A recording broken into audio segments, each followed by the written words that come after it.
They done threw it in the pot. Cause see, you know, hey, now they listen to it like they heard. We did that recipe. Now they listen to it like we made that recipe. We were here at Crunk. Now they so feeling depressed on it. Yeah, cause they added sauce. Cause look, I'm telling y'all, they added that sauce. You know what I'm saying? Cause we made the recipe. That was that powder era. Tweak it. Now they on them pills era where they like this here. They all slum and sleeping. They all sleeping. Then what it did to me? They became swag thinkers and not finesse thinkers. We were bred to be finesse. So by you being bred to be finesse, you're gonna take every aspect you think and mold yourself in, and you're gonna speak on. That's why we were so engulfed with the game. Yeah. You see what I'm saying? But when you got swag and you can just put it on, and that's the end of the story. They was born in it. Yeah, but see, cause a lot of us was, you know what I'm saying? A lot of us had to get it out the mud. We grind. We were groomed too. Of course we were. Yeah, of course we were. I'm not knocking that. We like I said, that's why we speak on. That's why we speak on our OGs and our big homies. We do more. That's why we speak on our OGs more than these youngers do. Right. You feel me? That's where the grooming. Our grooming come from really. I mean, don't get me wrong. Our manners come from the home. Always. But as far as grooming was the streets. Yeah. Because you pretty much whatever you hung around, whatever it was you was around in your neighborhood, pretty much. Yeah. You became that. You became that. You became for real. Because in my neighborhood, that's true. That's absolutely it was pimps. It was I don't give a fuck how long it took. In my neighborhood. You feel me? It came to you. I'll break a bitch and I'll go over here and celebrate. And that's what niggas liked about Project Pat music so much. He embodied that complete thing that you had to be in the 90s. Right. It wasn't just what he said. He actually embodied that shit that gave us our fact. That's why he don't get the game right now neither. Right. His interviews, he gonna be like, man, I don't know what's up with this shit, man. This shit over with, man. This shit dead. You know what I'm saying? Not that he gave up on the problem, don't love it like we all used to love it.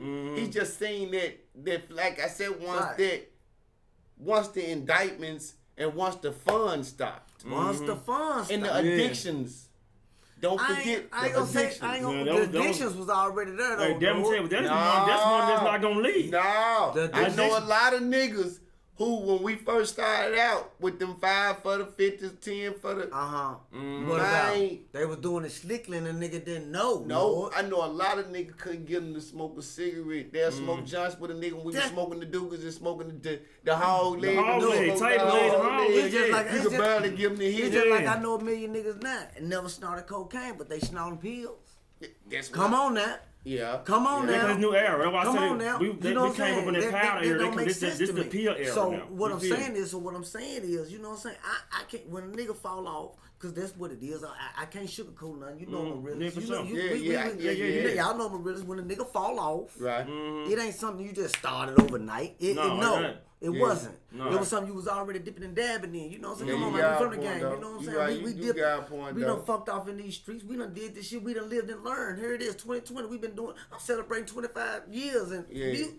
Come on, man. We've been in these streets. We know we ain't rappers. And you know what? We're not musicians. I guess I say that because in my clique, I grew up in a clique with a clique of niggas in Johnson Circle. If you research being happening, you go to Johnson Circle. But Johnson Circle is I know what's up with Johnson. It's like a retirement home. Now. I mean, no, seriously. I ain't sugarcoat shit. It's been a retirement home since I was 9 years old. No, I'm serious. That was the image. Niggas did not. Niggas did not. Every nigga that came out of Johnson Circle. I'm gonna be real with you.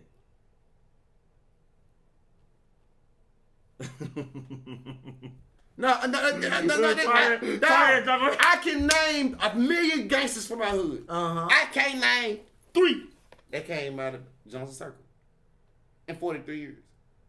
I said it to say this, sir. When they come out of Tim McCole? Low end on down to the high. You know what I'm saying? I said this for one reason. That I kicked it as a kid. Red Oaks and shit. Right. So once I hit the low, that explains why my mentality was fucked and raped. You feel me? That's what blew me. That's what took me to the game. I had stayed up there till I was like 9, 10, 11, 12. Now I'm roaming, as my auntie, as my grandma say. Yeah. And being Hampton turned into a totally different motherfucker. and the niggas I used to kick it with was all in a square mode. So I used to be like, I used to take from what I saw her and try to get us to always do and try to incorporate the two girls. And it never happened. Right. Because none of them were Brick, Cold Red, Big Brother. Ended up in a great position when I come back from prison. But it wouldn't happen at that time because it wasn't meant to happen at that time. At that time. Yeah. But we don't talk to this day. And probably never will. For the rest of our life. That's the shit I'm talking about. Yeah, it should be like. Hey, was you bumping any other rapper back in the days and you was coming up like any other Memphis rapper? Man, Juicy got me into UGK. Juicy got me into them. I don't even lie to you. Scarface, you could at that time you couldn't tell me shit about nobody. I don't want to give a fuck about nothing. Scarface was like the motherfucker. The 3-6 was my shit. Yeah. Like if it wasn't Scarface, 3-6, like Brenda got a baby, all that shit with Tupac was cool. Strictly for my niggas and all that. You know what I'm saying? I got mad. I'm just real respect. You know what I'm saying? But like when you talking about getting in that motherfucking that Chevy or getting in that Steamer or whatever we was riding, you know what I'm saying? Like a nigga I couldn't fuck with too much, you know what I'm saying? Like Spice One, love Spice One. I was always on this shit. Yeah. Spice One was hot in Memphis, man. NWA, I was fucked up with NWA from the time they came out to the time they went out. Yeah. You know what I'm saying? Like I couldn't, Slick Rick, I was fucked up about that nigga bad. What Memphis rapper? Did you bump in a Memphis rapper? I bumped every Memphis rapper. Yeah. I bumped every last one of them motherfuckers. That I ain't have room for nothing else in my mind. Yeah. You know what I'm saying? But all Memphis rappers and my mentality was that. Was all Memphis rappers and I never seen a man cry. You know, my mentality was all that ghetto boys. That just was I couldn't see like nothing else. Luke was cool, but Luke wasn't that shit. Then you know I bought my first key from my baby mama brother. I'm like, killing. That nigga talking some shit. Yeah, front, back, front, side to side. I left it wet for you nigga. Yeah. So I'm like, damn, man, these niggas, you know, I didn't know much about I didn't know much. LL was like my nigga. Yeah. Well, they time had faded by the time. Yeah, it did. Gangsta shit was coming. I didn't know. You feel me? That gangsta shit was coming. I ain't know, man, that's to this day, shout out to Too Short, man, you know what I'm saying, man, for teaching me how to say bitch, man. You taught me how to say it in the most disrespectful way possible, man. For real. I learned how to say that motherfucker. And that might say in the most disrespectful way possible. Yeah, I can make a nun take that motherfucker off. What did you say? I learned how to say that motherfucker just that bad, man. And let these folks know where they can find you at Noid, man, for they can go get their new shit, man. Upcoming videos, Bank Run 3. Make sure y'all go check it all out. We got videos for Speak On It. Catch Me If You Can. We got a couple jumps with Tiny Mind. We have a jump with my nigga Z-dogg. I'm gonna put a couple more people on the jump. I think Phrase Boy, we been chopping it up. I got a jump called Say Less. Say that, man. You know what I'm saying? Yeah. So Phrase Boy might step in. And, hey, you know what, man? I fuck with Noid, bro. I ain't know him real good back in the 90s. But when I look at Noid, he love that music shit, man. Look, man, that's Daryl. You feel me, man? He love to make music too. When he come and make a hit, he know, that was it. You feel me? I met Noid, man. You catch him in that vibe, he gonna bump your ass out. Look, I got kicked out of all the Memphis City schools, right? Overton was the only school that accepted. That's how we ended up there. Both of us got kicked out all of them, but then one. Yeah, that one. And that's why I'm on the payphone one day. He walking by and he hear me on the phone squeaking. He like, nigga, you Tiny Mind? Yeah. He said, nigga, don't you make a move. Yeah. Hold on. Let me get on that phone. Don't make a move. The nigga called for Juicy J. I called Juicy J. He like, Juicy, you won't believe, nigga, I got Tiny Mind right here. Hold on. Nigga, get on this phone. Yeah, right there. Like, that nigga bagged everybody up. Man, don't nobody come back. This Tiny Mind, y'all know. He bagged everybody up. I'm on the phone, Juicy, man. Juice, shout out Juice. Hey, that's Noid, man. Listen, that is Noid, man. If you know Noid, man, that is Noid, bro. You feel me, man? And man, I always have felt like me and Juicy had something different than just a rap thing, and we did. You know what I'm saying? Like Right. that was my only. That's my only. Y'all have a brother type. Yeah, it was like, cause my mom used to get mad at me for not dressing and carrying myself more like him, cause when he used to come get me, I always pick me up at my mom's house. So he had to come by enough for her to see that I should make a change. Exactly. Right. She had to peep the demeanor enough to say that mom don't just say that. She done seen him plenty times. She had to see. Okay, he live as he. But like, I just, even then with the Chad and you or whoever, I possess so many great qualities when it comes to the music. You know what I'm saying? So loyal. Yeah. I always have thought that maybe it'll pan out better than what it did. You know what I'm saying? Because I didn't really expect nobody to hold loyal to me. Like really other than like him, like, you know, Chad Fly. You know what I'm saying? Like, let me ask but you it don't this. work. I see it don't work.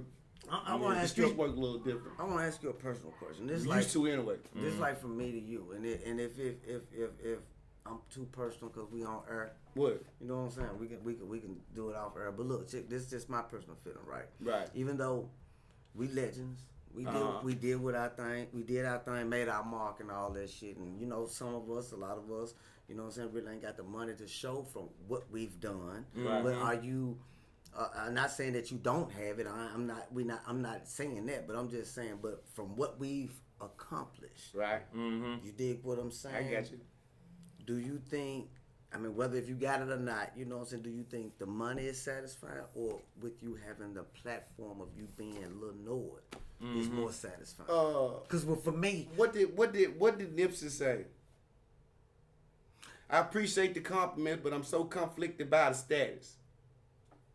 Okay. That's how I appreciate the compliment, but I'm conflicted by the status. Right. Right. Like whatever come along with the status, that's what my conflict is at. I appreciate all because it took him to pass away for them to make him an icon. Yeah. Right. To look at him as one anyway. Right. You feel what he was so saying? conflicted by the status. And see, the only reason why I wanted to say that to you is because I'm comfortable. It was a battle within myself. I had. I know I did have that. I had that battle for quite some time. But what I did is I realized, like, I live in my own house. I got my own car. I own my own car.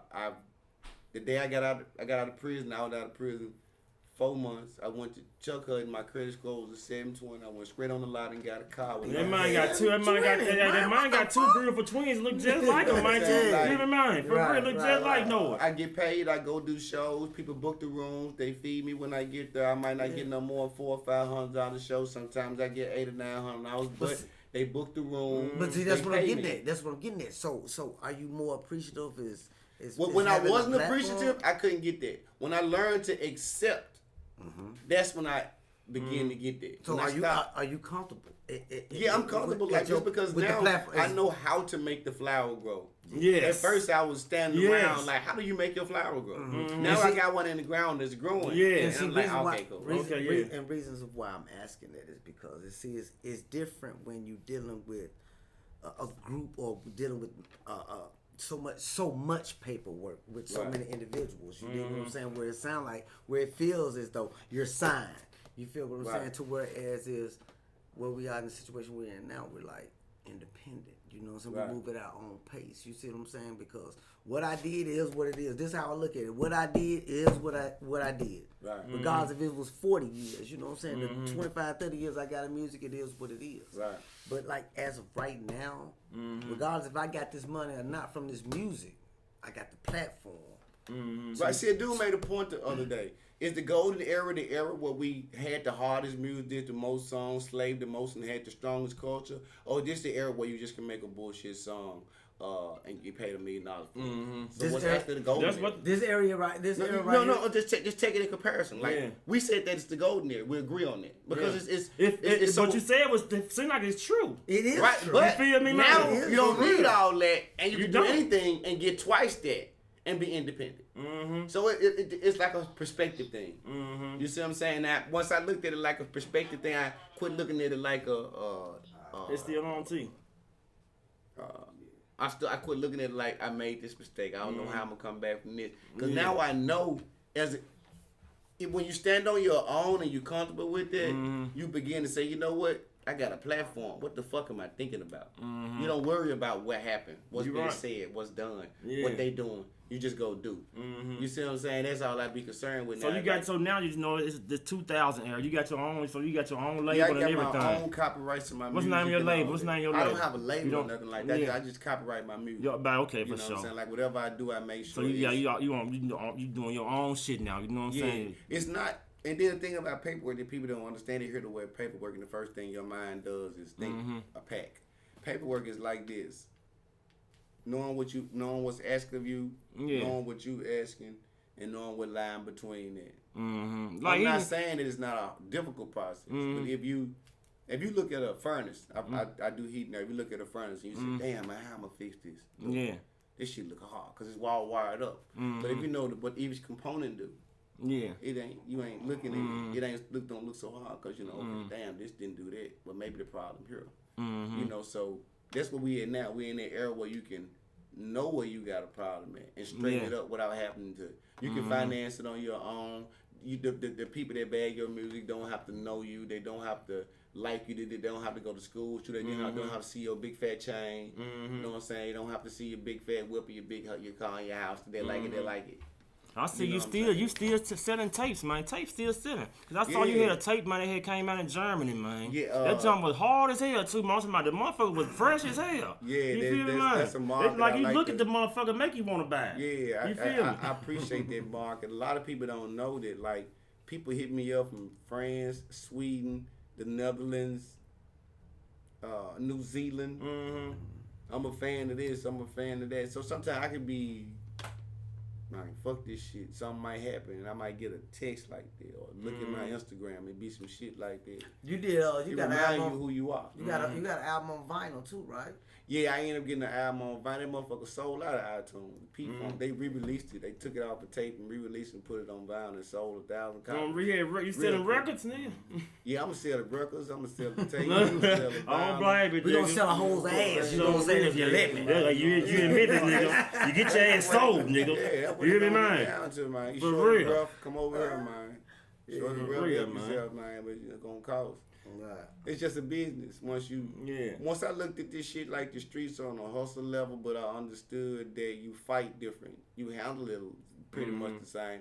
You just fight different. When I learned how to fight, because sometimes when you hopeless, you don't know how to fight. You mad, you frustrated. You don't know what to do. You say stuff you don't mean. Right. You know what I'm saying? Out of anger.